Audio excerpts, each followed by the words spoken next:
আসসালামু আলাইকুম। সংবাদে আপনাদের সবাইকে স্বাগত জানাচ্ছি। আমি ফিরোজ তোহা। শুরুতেই আরবে কেবলস সংবাদ শিরোনাম। বাংলাদেশের সর্বশেষ গুরুত্বপূর্ণ আপডেট সংবাদে আপনাকে স্বাগত। শুরুতেই সংবাদ শিরোনাম, এরপর বিস্তারিত।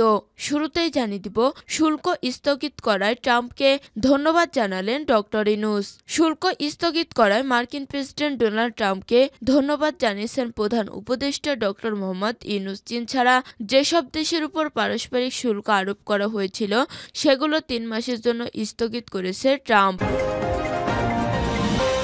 এরপর জানিয়ে দিব, রাজধানীর কামরাঙ্গীরচরে গণপিটুনিতে 2 চাঁদাবাজ নিহত।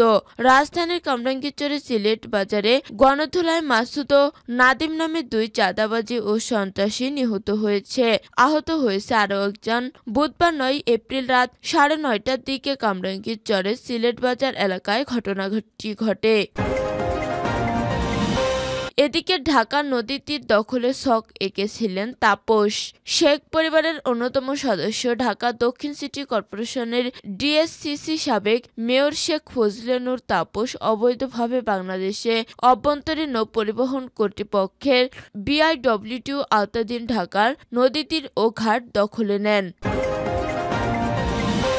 এরপর জানিয়ে দিব, সাবেক আইজিপি শহীদুল হক সহ 3 জনকে জিজ্ঞাসাবাদের নির্দেশ ট্রাইব্যুনালে।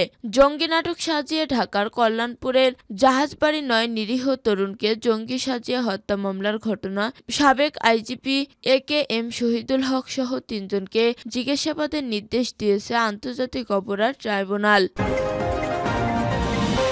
এদিকে সাক্ষাৎকার ডক্টর মাহাদি আমিন সংস্কারের প্রধান প্রস্তাবক ও ধারক বিএনপি।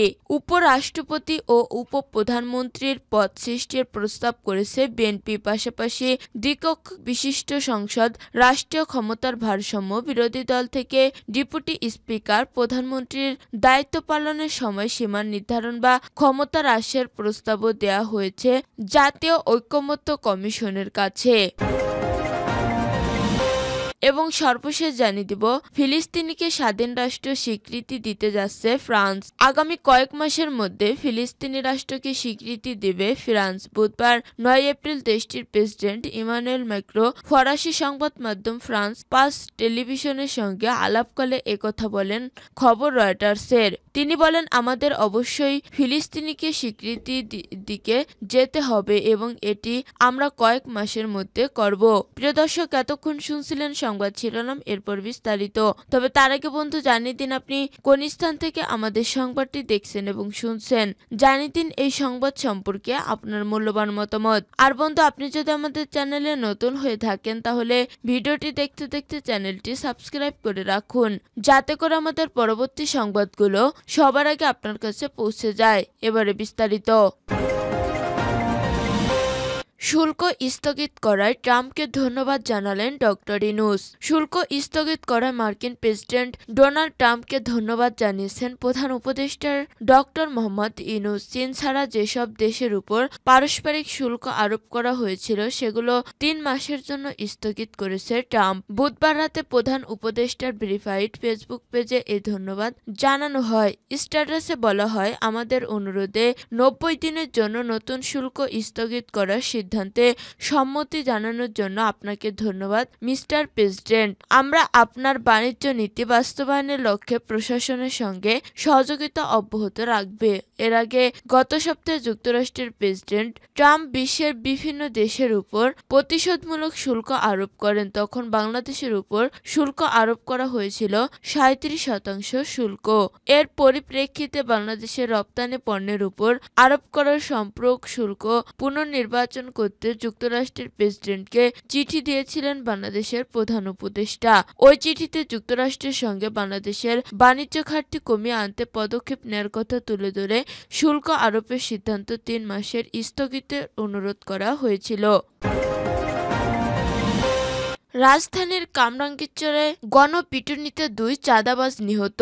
রাজধানীর কামরাঙ্গীরচরের সিলেট বাজারের গণধোলায় মাসুদ ও নাদিম নামে 2 চাঁদাবাজ ও সন্ত্রাসী নিহত হয়েছেন। আহত হয়েছেন একজন। বুধবার 9 এপ্রিল রাত 9:30টার দিকে কামরাঙ্গীরচর সিলেটে বাজার এলাকায় এ ঘটনা ঘটে। এ সময় সন্ত্রাসীদের ছুরির আঘাতে 2 জন আহত হয়। আহতরা হলেন রিকশা চালক নূর মোহাম্মদ 30 ও চা বিক্রেতা মনির হোসেন 35। গণধোলায় নিহতরা হলেন নাদিম 35 ও মাসুদ 30, আহত সোহাগ 28। ঢাকা মেডিকেলে আহত মনির হোসেন জানান, তারা চিলেট্টি বাজারে বাবুলের বাড়িতে ভাড়া থাকেন। তার 3টি রিকশা রয়েছে, তবে সে নিজেও রিকশা চালায়। গত 8 মার্চ মাসুদের নেতৃত্বে চাঁদাবাজরা চা দোকানের নূর মোহাম্মদের কাছে 1 লাখ টাকা দাবি করে, কিন্তু চাঁদা না দেওয়ায় সেদিন নূর মোহাম্মদকে ছুরির আঘাতে আহত হন। এ সময় তার স্ত্রী বাধা দিতে এলে তাকেও ছুরির আঘাতে আহত করে সন্ত্রাসীরা। ওই ঘটনায় নূর মোহাম্মদ কামরাঙ্গীরচর থানায় মামলা করেন। এর জের ধরে রাতে আবার হামলা করেন,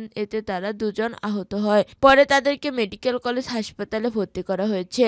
কামরাঙ্গীরচর থানার ভারপ্রাপ্ত কর্মকর্তা ওসি আমিরুল ইসলাম ঘটনার সত্যতা নিশ্চিত করে জানান, এরা সংঘবদ্ধ ছিনতাইকারী ও চাঁদাবাজি ছিল। এর আগে তাদের নামে মামলা করছিল ধারণা করা হচ্ছে।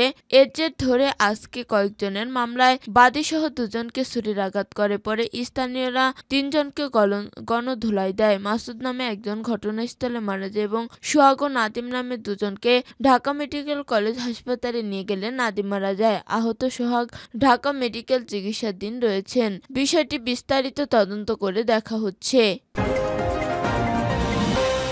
ঢাকা নদীতীর দখলের ছক এঁকেছিলেন তাপস। শেখ পরিবারের অন্যতম সদস্য ঢাকা দক্ষিণ সিটি কর্পোরেশনের ডিএসসিসি সাবেক মেয়র শেখ ফজলে নূর তাপস অবৈধভাবে বাংলাদেশ অভ্যন্তরীণ নৌপরিবহন কর্তৃপক্ষের আওতাধীন ঢাকা নদীতীর ও ঘাট দখল নেন। এগুলো ইজারা দিয়ে তিনি কোটি কোটি টাকা লোপাট করেন।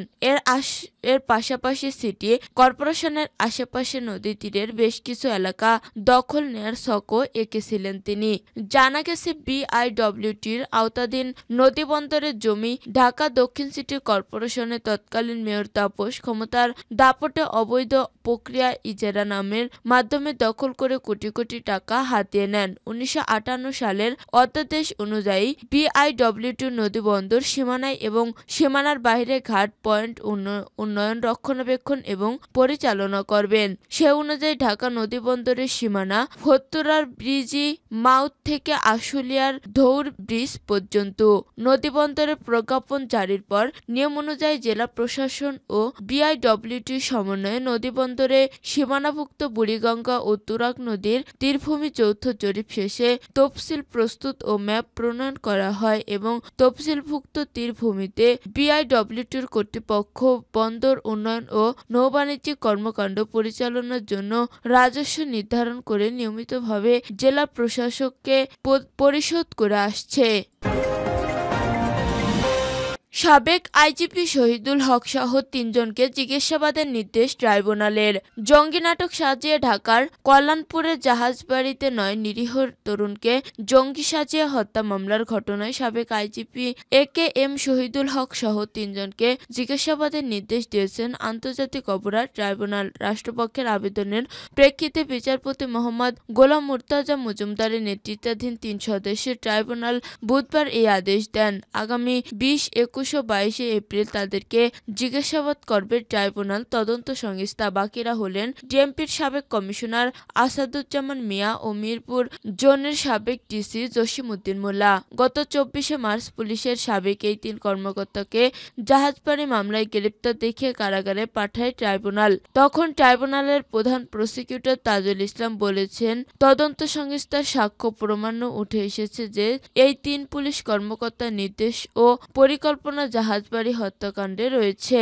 উল্লেখ্য, আমার দেশের এক অনুসন্ধানী নিউজ জাহাজবাড়িতে 9 নিরীহ যুবক হত্যার ভয়াবহ ঘটনায় প্রকৃত ঘটনা উঠে এসেছে, যার ফলে পরবর্তীতে এ ঘটনায় আন্তর্জাতিক অপরাধ ট্রাইব্যুনালে হামলা হয়।